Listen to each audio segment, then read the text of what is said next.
Students, welcome to Masterclass.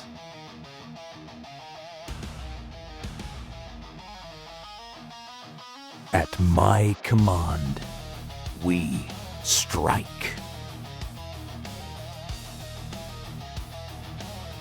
Produced by Victoire.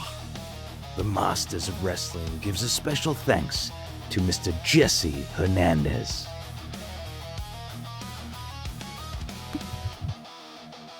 Students, welcome back to another episode of Masterclass here on the Masters of Wrestling. I am one of your co-stars, the Master Emir. Along with my co-star, ladies and gentlemen, he is the Canadian Matthew Jacobs. Right there, flexing the bicep right there. Yeah, I got to come up with I need a name here. I don't know, the Canadian Avalanche, the Canadian Destroyer. I need something here. I got to come up with. It's too dry. We'll come up with it. Exactly. This is just preliminary talk right That's here. It. I mean, you're a screenwriter, right? So I need you to write up something for me here. Give me I'm gonna study your movements more, study your look a little bit more. I know what you like, what you don't like, and then we'll come up with something classy and flashy, and we'll create a logo for you. You know, it's one of the other things I do. I do graphic design, so we'll come up with a decent logo and whatnot. But yeah, we'll get into it. Ladies and gentlemen, smash that subscribe button, hit the like, share with your friends and family. And if you want to see more double bicep poses, you need to join and become a member of the channel. You can only do that by going on your computer or TV screen. That's the only place you'll find the join button. And then you can get into all of our, let's just dare say, maybe some X-rated videos in a good way, but we talk more candidly. We don't hold back. It's uncensored. We're going to reveal some truths that may shock some people there and may terrify some people at the same time, because that's what we do here, Matthew. We chase the power of truth, just like I say on Power and Glory. That's what we're doing. But today we're going to be seeking the power of truth, because we're going to be talking about managers, and I know a lot about that myself, because I do that primarily in the world of professional wrestling. But how important managers are in telling a story, in getting wrestlers over, pushing the narrative, and who have been some of the most significant managers in professional wrestling history, other than myself, the Master Emir, of course. So, Matthew, let's get into this. Let's get into this. Tell me, first and foremost, who was the top manager, in your opinion, in wrestling history? Well, again, I just want to say this out loud because there's so many people going to have hundreds of different opinions here. At the end of the day, it comes down to what kind of a fan you are, right? What you liked and what you were entertained by. So my people might not be what you say, but I'm going to go with Jimmy Hart. Okay. And I'll tell you why. What I noticed with Jimmy Hart was, he was annoying with come on, baby, with that stupid megaphone. But you know what? He never took the attention from the wrestler. Mm-hmm. I don't know if you noticed that. Yeah. But if you notice in his promos, he's always talking about, like, you better be careful, Earthquake is going to get you, or Jacques Rougeau, the Mountie's going to get you. He was always talking about the character that he was with. Mm-hmm. So he never, overshadowed his, client, which I thought was key. Mm-hmm. And he was so good at what he did that, it would generate heat. And then, of course, you'd want to see maybe Hulk Hogan, pull him over and give him that big boot, right? Because that's what, the heels, you want to see them get whooped, right? So I think he was the master at that. He would annoy you. You would never want to see him win. And he has so many people, the Nasty Boys, Dino Bravo, the list goes on and on. So super talented. Yeah, he was super talented. And to your point there, you were talking about him, not, always glorifying who he was representing and not overstepping and whatnot at the sidelines. But I think that comes with, again, different tiers to different managers, because one of my favorites did the complete opposite. See, Jimmy was a good supportive character. He was the little guy that you always wanted to see get it in the end, right? Yeah. He was the little pipsqueak that went around shouting on the megaphone. So his role wasn't to be the leader per se. He was just the snake behind the scenes. Whereas you had different managers. So let's say one of my favorites was also a former in-ring performer, the $1 Million Man, Ted DiBiase. Okay, so yeah. Now it had a short stint when it was around, but the Million Dollar Corporation, what a brilliant faction, a brilliant stable of wrestlers that the Million Dollar Man created back, I believe it was 94, 95. So with him, with Ted DiBiase, you had a different breed of manager because Ted had to be more of a focal point, right? He was the leader of the gang, right? Much like, when the master works with people, he's the leader of that charge. So Ted was a manager of a different elk than Jimmy Hart. Also, Ted was the narrative of the story. Again, much like the master Amir. You certain characters can spearhead a singles guy, a team, or what have you. Jimmy Hart wasn't that. The guys he was with was just to be the sneaky cheat. Because let's look at some of the guys he was with. The Nasty Boys, bunch of nasty guys that wanted to cheat. The Mountie, all of his shenanigans and antics, right? He had this little manager who got in there and cheated for him.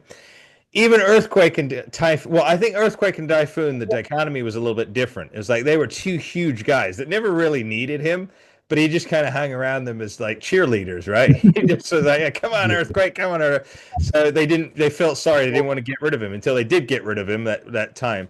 But who else did he manage where he was like that? Rhythm and Blues. A couple of guys who are no cheaters, right? They always cheat. But now with Ted DiBiase, my guy in the number one pick, he didn't necessarily need to cheat. His cheating was done again, much like the master is. It was the money, it was the talk. He was leading the narrative. He was breaking the whole thing he did with Lex Luger and Tatanka, SummerSlam '94. Genius. You sold out, Lex. You sold out because it was all stirred by the Million Dollar Man, like a good heel manager. So different elks, I'd say they're different types of managers, and that's what separates them. But who else have you got on your list? Well, let's touch back on the Million Dollar Man because you might be forgetting something, but the Million Dollar Man did manage the Ringmaster. Very true. Yes, that was one of the last things he did in the WWF. Yes, Steve Austin. What do you think? Maybe why did the cord? Do you think maybe get pulled short on that? I think at the time, I think it was a misstep only because Steve Austin had well established himself in WCW. Stunning Steve. He had some of the greatest programs with Ricky the Dragon Steamboat. He'd done that about a couple of years before in '94. He'd done that. He had been this revolutionary character in ECW.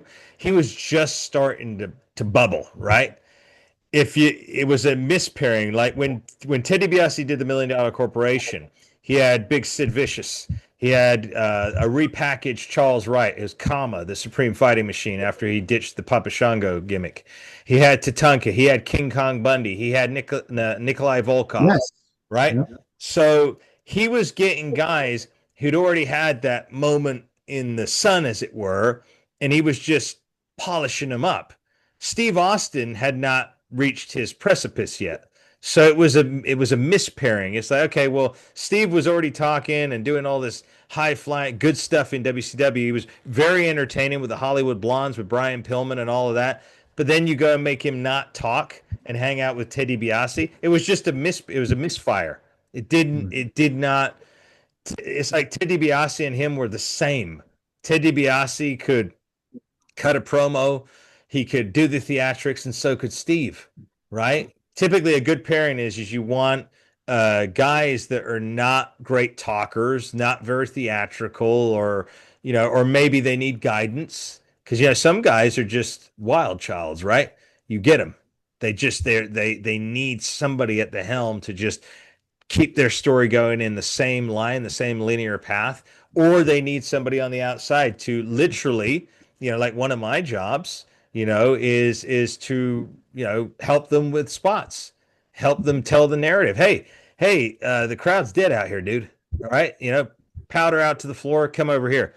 You should do this, this, and this, and this, and that. Get back in there and do it. Because the crowd is, crowd's dead here. All right. Get back in there and do it. So again, different situations call for different types of input. But I think Steve Austin and them was just a misfire. Plus, Ted was on his way to WCW. So You know, he was kind of done at that point. He didn't really last that much longer in WCW either. I think his passion for the game at that point was kind of dwindling. You think Vince McMahon didn't even know who Steve Austin was from WCW? Because I know Vince only watches, his product, and that's why I think he just shot Ted with him. Okay, well, I don't know, he can't talk and whatever, but we know what Steve can do, right? He took off not that long after that. I think it would be a little bit naive of us to say that Vince never saw his videos. I mean, it's clearly Brett was the one who brought Steve Austin up to Vince. So he must have shown him some sort of tape or something. He must have seen it. And I don't believe for a second that Vince was not watching WCW even in the 1994 period, because they were coming on his heels at that time. WWF had dropped in 94 and WCW was already acquiring Hulk Hogan, Savage. Trust me, Vince was watching their product just like we do, just like I do. I've got my eyes and ears everywhere. I'm watching what's going on in the indies. I got, people telling me stuff. So you keep your ear to the ground. You know what's going on. Okay. Who's on your list too? Who else is on your list? Well, I think we all we got to go Bobby Heenan. He was another one who had a wide range of clients too, but that guy was just a genius. Just witty, the wittiness, and was a wrestler too, right? So he could take some bumps, and he knew exactly what to do. Just a real entertainer and a real smartass, I guess. Yeah. Well, also another attribute that he had, which is another one, you and I talk about, and Teddy DiBiase had it as well. Commentary. Okay. Yeah. The spark of a good manager, a true good manager, which I'm going to scrap the term manager right here, right now on the podcast. Let's call it a wrestling personality, because that's exactly what we are. All right. So Bobby could do commentary. He could tell the narrative for his guys, drive the story, be the pipsqueak at the ring, and he was fantastic on commentary. You've got to have these qualities to be able to be a good manager, because it's like, take it in my situation. I do commentary as well. I've done commentary. So you've got a manager who can come out there, cut a promo, tell the narrative of the story, be creative, lead talent in a creative direction, be able to take bumps, right? Which is a given. But then if you can hop on commentary, it's golden. Then you've got the trifecta right there. Well, yes, you got a quartet, because now you can also produce. You've got also, if you got a keen mind for the business. So Heenan had all of that going on. He had it all. And that's why he was so memorable. I mean, some of the greatest commentary we've ever heard, my brother. Gorilla Monsoon and Bobby Heenan. That's what I was going to ask you. If you had to compare Monsoon and Heenan, say, with McMahon and Lawler, who I thought were very, very, very, very good, but who would you give the the award to? Maybe Gorilla and Bobby all the way. No, Gorilla and Bobby all the way, dude. Hands down? All the way, hands down. Okay. Because Gorilla, I used to love the way he would say, I actually shared this comment with a friend of mine, Frankie Kazarian from TNA, and he said, Gorilla would always come out with those big words. We learned so many of our big words from Gorilla Monsoon. He would always describe the body parts as they are medically, scientifically, dubbed.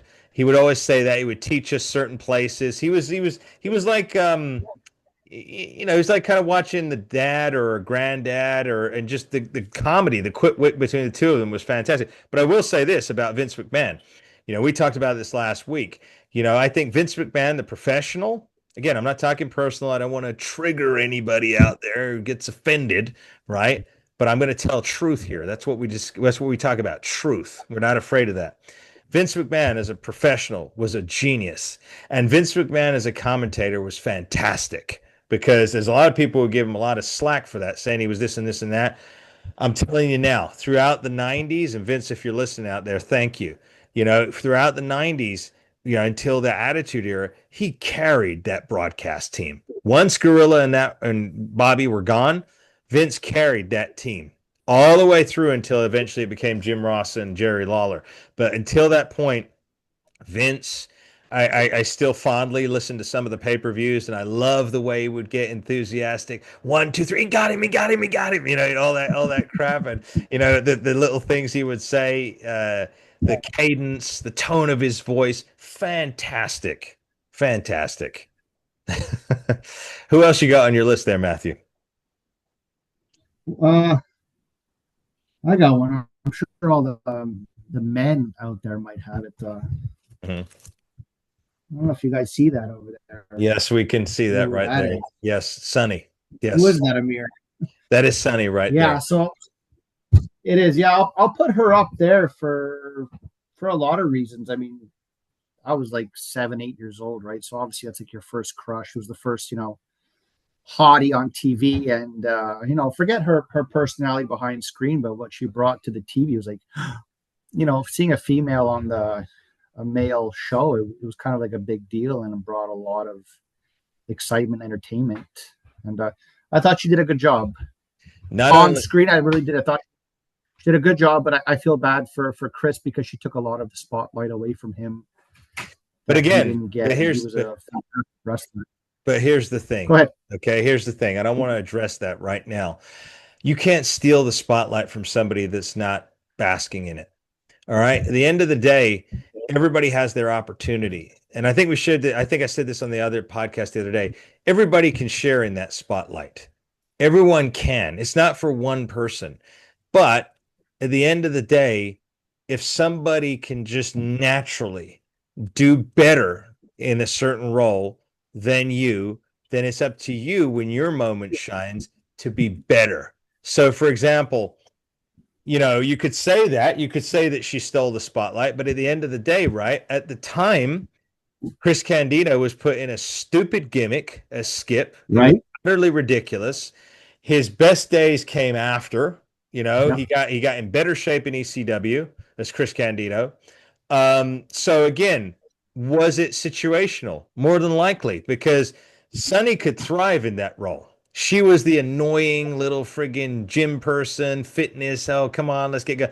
But again, to Sunny's point, Sunny was well rounded, and not pun intended. I'm not saying that, ladies and gentlemen, but I'm saying, but she was well rounded in the sense that she hosted Livewire. She hosted WWF Mania with Todd Pettengill. She was leading the narrative. She was cutting the promos. So again, why shouldn't the spotlight have been on her? You know what I'm saying? It wasn't just the face. It was her energy and it was her ability to talk that did it. But do you think maybe they shouldn't have put her in, say, a manager role? They could have done all that with her instead. I think it was probably a situation, and I know this would be the same with me. If I was working in a company with, at that time, there were some scumbags, real sleazebags working in that company.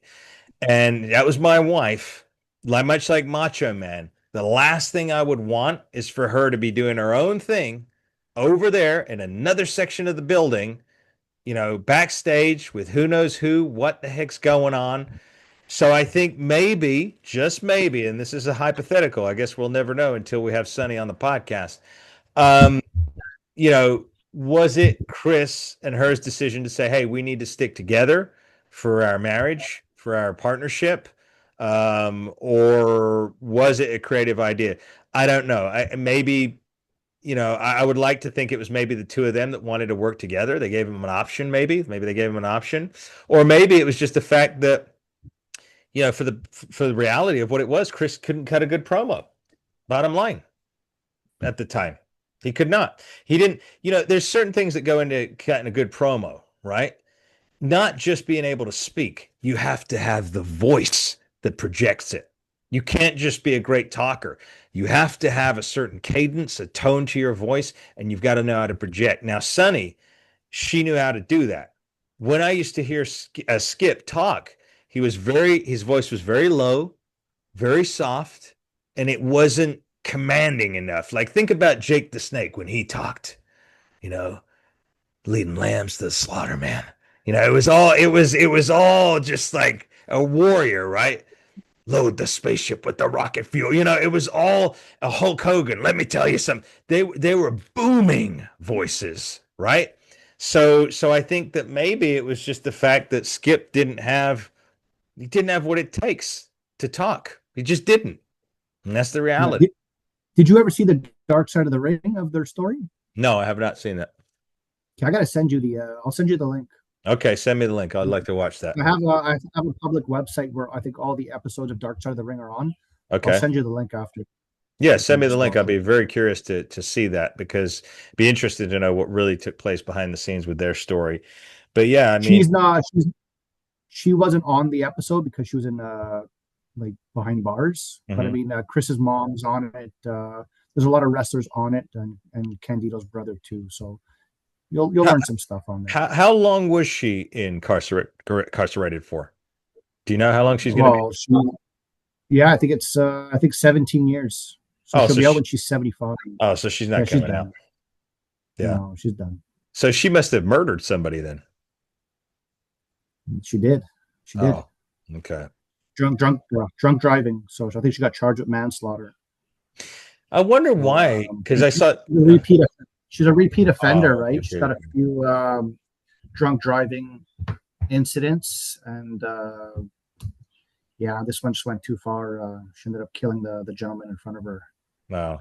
So, I was going to say, I know sometimes you can actually do videos and stuff, or they can get on a call and do podcasts from jail. I've actually seen that happen before. I think it could be possible, but the problem with Dark Side of the Ring, she didn't go to trial yet. So her lawyer just advised, like, hey, just don't say a word until, because we don't want anything to be held against you. Okay. So, well, I'll tell you what, Matthew, do some investigation for us and see if we can. I had her on speed dial there. Yeah. I know you did back in the day, but before you were married. But let me ask you though, could we do a bit of research there and find out if that would even be a possibility? Because it'd be interesting to know if we could even get her on a call. No, I'm serious. I'm really serious right here. No, I'm serious too. You think I'm taking that call? I'm not sharing it with you there, pal. No, you can have the first call, but then I want her on the podcast. So because it'd be interesting to really go back into that time period, and also to see where she's at now, because one of the things that I always pray for everybody is the repentance, right? The redemption. I mean, just because she's there doesn't mean she can't have changed, right? And she can't be a different person. So it'd be interesting to see that. Yeah, great topic, great discussion, man, right here. Like I said, we've uncovered some things about managers and characters in the past couple of. Give us another one there. I gave you 3, you gave me 2. Who's another one on your list? Oh, well, actually, the funny thing is, because the other 2 that were on my list out of the 3 would have been Jimmy Hart and Bobby the Brain Heenan, right? That was it. But I tell you what, okay, forget about that. I'll create another one who also springs to mind, who was very, very good. Johnny Polo, Raven, who's in the tabloids quite a bit because of his new documentary. Of course, everybody watching this, if you want to see my interview with Raven, just go back into the shoot promos here on the podcast. I had the pleasure of chatting with Raven last year, and I survived it. And he had a lot of respect for me. Most people thought that he would eat me up and spit me out, but that wasn't the case. I guess genius recognizes genius. So, but anyway, by the by, Raven as Johnny Polo, because when he came in '93, he was fantastic. And again, he was on commentary. Remember that? He would commentate with Vince. But what his look, his gimmick, and what a humble guy. Because think, he'd been in the ring already. He had been Johnny Flamingo in WCW. So for him to go, and Scotty the Body also. Scotty the Body promotion. Yeah. So he took a step back. Well, actually, let me correct that. He didn't take a step back, because a manager, like Rico tells me and reminds me often, a manager is equal as important to the guys in the ring if they're doing it correct. From what I heard, Vince thought he was too small. That's why he wasn't a wrestler. Well, he could have fooled me. He had some size on him back then. He was equally as big as Kurt Hennig. So he, and then with, he's a very sophisticated individual, right? Johnny Polo, Scott Levy. So I think he offered him some creative roles, but Scott actually didn't want it. He wanted to wrestle. Yeah. But Vince was like, no, I'm going to put you in a managerial role. And then eventually, I think he just asked for his release. He's like, look, I'm not doing this. It's not what I want to do. Well, he actually made him a producer too. I mean, that's the beauty. I mean, gosh, I mean, again, I think if you were to ask an older Raven, if maybe now, had he been a little bit older, maybe he would have taken that and relished it. Because I mean, at the end of the day, he was giving him the world. He was an on-screen talent. He could have easily merchandised, done stuff like that. He was on TV. He was cutting promos. He was commentating, and he was a producer at 27. I mean, that's a lot of responsibility. That's a lot of good things. I mean, I Did think you maybe before you go in there, maybe had Johnny taken that role, maybe he'd be running WWE now, not Triple H. Ooh. Yeah. Well, you know what? I don't know about that, and I'll tell you why. I think Johnny was too smart. Very smart guy. I think he was too smart where the average person just wouldn't get his storyline. Mm, yeah. I heard something about that at, when Scott was working at TNA. He Mhm. would sketch out his own work, and then Roos and them be like, "Well, what? Like this is too sophisticated. Too Like what?" highbrow. Too highbrow. Exactly, Yeah. exactly. You've got to No.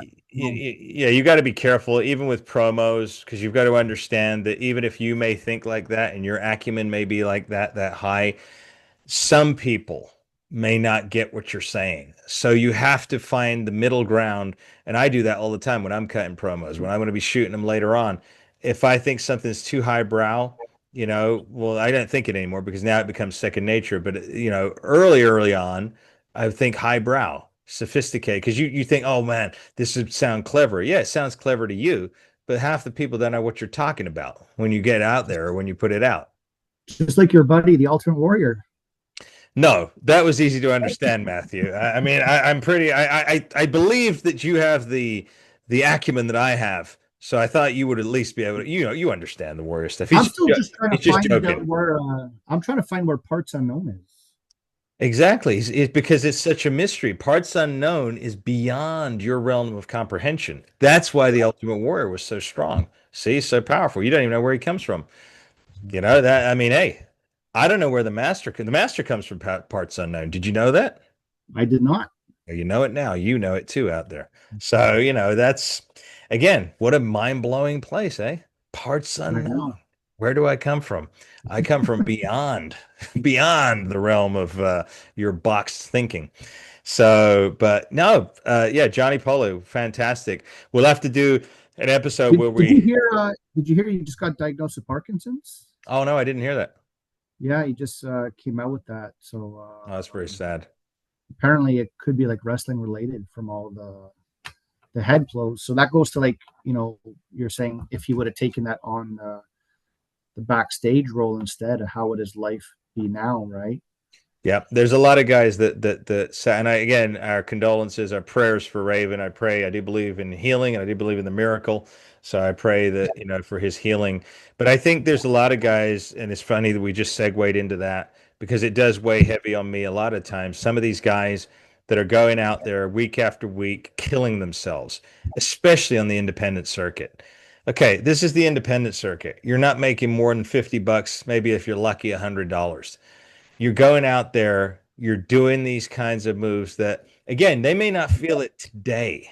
They may not feel it in 2 years, but trust me, in 10 years, okay, in 10 years, when the dream may be over for a lot of those guys, because, again, a lot of them, they, I heard Kevin Nash say, he goes, if you haven't really made it in 3 years of being on the independents, you may as well call it quits.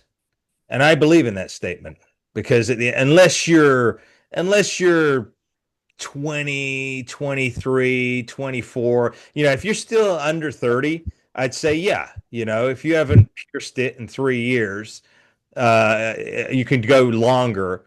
But if you're starting to push up there, 30s, 35, et cetera, stuff, 40, and you haven't made it in 3 years, you got to think about something else because it's not, it ain't going to happen. There's so many. But coming back to what I was saying, these guys are going out there, and now you're seeing. I hope people are hearing this. You're hearing about guys like Raven, Parkinson's disease, and yeah, probably a lot of his stuff is attributed, associated rather to violent chair shots. Even your body, I wouldn't say this, when your body hits the mat, right? When you're hitting, there's a vibration that goes all the way through. And guess where it goes through? Your heart. Every time. You don't think that creates tachycardia? I think it's tachycardia, abnormalities in heart rhythms in the body, which could eventually lead to strokes and all kinds of other neurological. These guys have to think. Matthew, you and I, we talk to legends on a regular basis. We're blessed to call many of them my friends now. They all tell me the same thing. Less is best. Yeah. You can work someone in a headlock. You can work someone in an arm bar. You can jaw jack with the crowd for minutes on end. You don't have to fly through a table, do a 360 off the top of the bit. That's what we'll see next. I think we saw Al Snow saying that eventually somebody in one of these big companies is going to drop dead in the ring because they will. They will die in the ring, and it will be a major lawsuit, and it will probably shut down companies. Bottom line, because The show will go on. Oh, well, we know about that, sadly. Yes, we do know Right. about that. Yes, we do know about that. But I don't know why I got off on that because I feel passionate because I know a lot of these guys, my brothers on the independent circuits, and sometimes I hear, some of these promoters and they think, well, maybe if I do this, maybe someone will pay attention to me. It's not going to happen, dude. It's not. It doesn't matter if you fell off of a building, went through the floor, landed in a coffin, and got back up, right? It's not going to get you a contract because No. the big companies aren't looking for that. I was just having Well, this. that's what Sin was saying that last episode, right? Right, They right. they don't care about that. No, They want you to make sure you do what you're told and you're respectful and walk the line. yeah. It's not just that. I mean, you want to walk the line, but they're looking for professionals. I was telling my wife this earlier. You want somebody, think about this. If I'm hired by a multi-billion-dollar company, I'm a ambassador for that company. They don't want somebody that they're going to invest in. They could have the greatest matches online. I was having this conversation with a dear friend of mine, a legend in the business. I won't reveal who yesterday. And she was telling me that, this one wrestler that she knows has like 40,000 followers on Instagram. Does she have a contract in any of the big companies? Not at all. Mhm. Does she have any interest? Do they have any interest? None. Right? Because it's not about that for them. They're what the big companies are looking at is they're looking at every move you make online. Because some of the guys think, oh, yeah, they're not looking at me. Trust me, they've seen you. And they're watching to see what kind of a moral fiber being and person you are. And if they see that you're good in the ring or you're a good performer, but at the same time you're mean to kids, mean about life, you're a vulgar person, you're a confrontational person, whatever it may be, that's not a good look for them. They're not going to take them.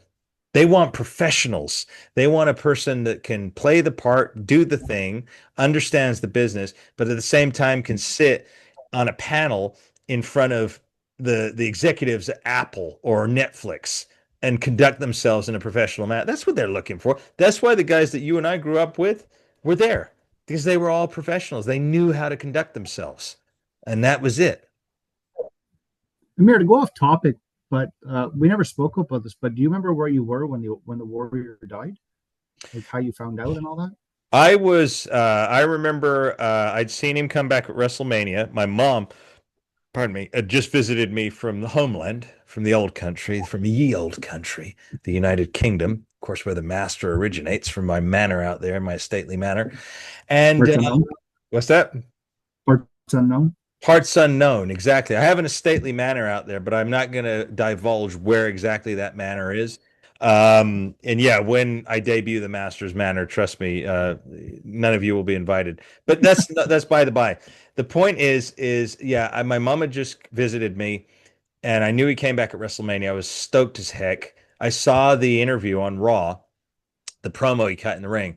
And then I found out the very next day because I'd been in and out of wrestling. But when I heard Warrior came back, I was like, man, I got to tune in for this. And I was devastated. I remember literally like crying, not intensely like I lost a family member, but I shed tears, much I'm sure like you will, one day. Hey, we don't. I already Yeah, know. Don't worry. I already have my sabbatical planned and everything. yeah, Everything's aligned. yeah, yeah, And I yeah, get it. It yeah. shook you up, right? It pretty much it just shook you up. Big time. Big still to this day. I look back at Warrior, I look back at Hogan, I look back at these men who embodied professionalism as characters in the public forum and what they did for you and I, and it still gets to me. I still the other night I was watching a Fall Brawl from '95 with Hulk Hogan and Lex Luger and Sting, and I think it was Macho Man in the War Games. And I was just thinking how sad it was that Savage and Hogan are no longer with us. And I still can't believe that Hogan's not here. It's so surreal, strange. What did you think of the Warriors promo on that Monday Night Raw? Did you find that he looked a little off? Or... I think I could tell he was breathing heavy. He was sweating profusely, over excessively. So it showed me that either the blood pressure was high or the circulation, there was a circulatory issue in his body. But I also think that the Warrior knew what was happening to him because the way he cut that promo, it was, you know, I mean, in yourself, if you felt like you were on your way out and you really did, and you said, okay, I've got one shot at this. I may not make it back here. He said what he felt. He knew. I feel that on some level, the Warrior knew that his days were numbered. Um, our good friend Terry, the Warlord. mhm. I like his. I mean, it's just theory, but his analogy on what happened to the Warrior. I don't know if you ever heard his opinion What was that? on it.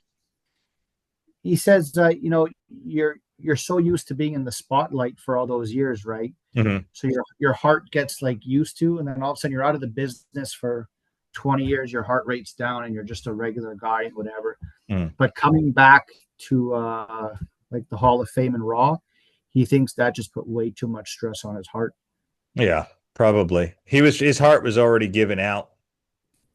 And yes, it's true. Right before you go through a curtain, I don't care who you are. I mean, unless you've given up on the business, unless you really don't care anymore. And at that point, you should get out. It doesn't matter who you are. I know every time before I go through a curtain or an entrance, my heart is pounding fast. Okay. And occasionally it will pound so fast that I'll consider, hey, am I actually going to die here? I better not go out there but then the moment I walk through the curtain, guess what? It's like a miracle happens. Your heart goes back to normal. All it is the anticipation of going out there. It's the anticipation of a flight. Some people don't like flying. So when the plane first takes off, at first, when you get on your plane, you're fine. But then when you start hearing the engines rev, it's okay. And then once it's up in the air for a while, once you're coasting through the air, then you go back to normal. So it's the same with the performance, I think. And Warrior was, again, that's to anybody who bashes the Warrior. I say, you know what, bash away. You're entitled to your opinion, but I don't respect you. The Warrior put every ounce of effort into his performance, into his character. And that's why he had that reaction in his body, because he cared. That's why. I got a quiz for you, pal.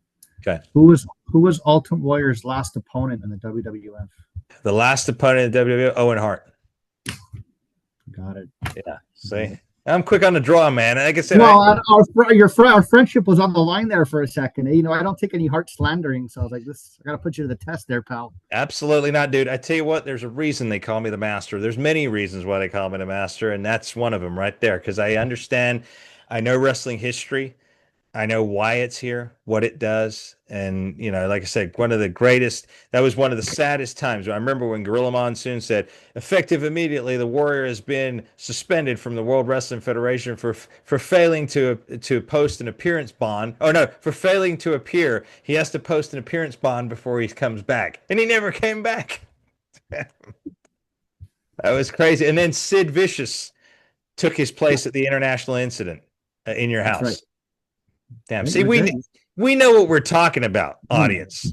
All right. We know what we're talking about here. So good times, Matthew. I think we should conclude this episode about there. I think we did a good one. Ladies and gentlemen, thank you for taking a little bit extra of your time to join the Master Amir and We're going to come up with a new name for him. Right now, you just know he's a Canadian. You know he's Matthew Jacobs. But I am going to brand this guy. And eventually, he's going to walk out in that ring with me. All right. So, ladies and gentlemen, keep your eyes out for that. But thank you for joining us. Consider becoming a member of our channel by joining, hitting that button on the TV screens or on your computer screens. Also, if you have not yet subscribed, make sure you do so. Make sure you like the video. Make sure you share it with your friends and family. And send your comments our way. We want to hear from you. Of course, we want to hear positive comments. We don't want to hear the kind of nonsense that Matthew and I heard the other day. Oh my gosh, about Power and Glory. What a dummy, Matthew. Yeah, don't get started. Don't get heated there. It's getting late over here on the East Coast. Okay, I'm not going to get heated, ladies and gentlemen. I'll save that for the ring.